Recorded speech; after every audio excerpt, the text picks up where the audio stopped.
We've been talking about the family. One person I have not mentioned is Rizzo. Your heart has to go out to Rizzo, Book. You got to be wondering what she's thinking. Rizzo's a casualty of war right now as far as this situation. And in the long run, she's going to have to think like Griselda Blanco and start calling her own shots. That's the way I see it. A good deep cut there, Book. I appreciate that. Well, certainly did have the maturity to get a sit down with everyone. That being these three, as this again is when it comes to an end. Rizzo's as tired of it as anybody. Rizzo's been trying to be the glue to hold these knuckleheads together when they should all be individual stars. That is that what Rizzo gets out of this? Nothing. Well, I don't argue that. All right, who's to blame? Who's to blame? D'Angelo. He's already said that. You've already cover here. The cover for Tony D'Angelo, hook and leg and a kick out. So Booker, where did it all go wrong? Where did it go wrong for the D'Angelo family? When Tony D got locked up, Stacks had all the work put on him. I'm talking about lawyers. I'm talking about prosecutors. I'm talking about making deals for this man. I'm talking about putting commissary on his books. All of that. That's what I'm talking about. Yeah, making sure he's got Jack. Yeah, how hard it is to live without honey buns, Vic.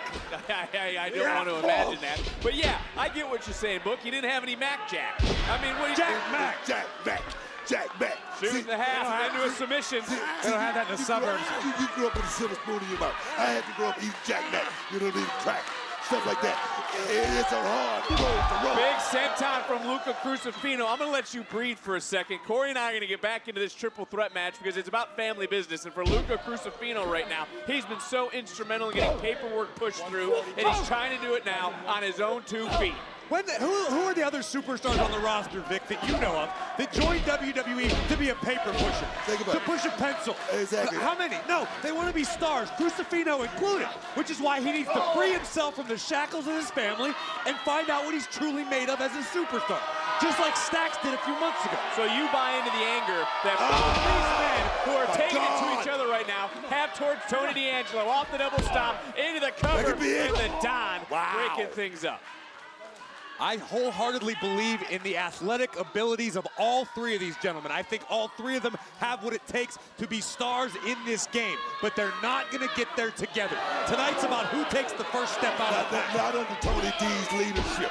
Let's just say that. Okay, well, that's what Stacks said. Stacks believed that Tony was making the family look weak. You obviously agree with that. You know why? Because he wasn't around, shoulders down. He lost his mojo. That's what happened. The crossface right now by Stacks. How great would it feel for the underboss to make the Don tap? And in comes Luca Crusifino. Crusifino locking in. We got a triple submission in this triple threat match.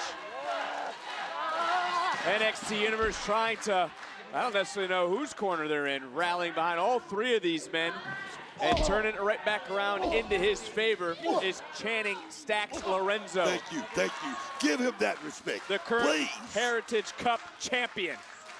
Who stands tall here on NXT? Trust issues, betrayal, backroom deals. I don't mean the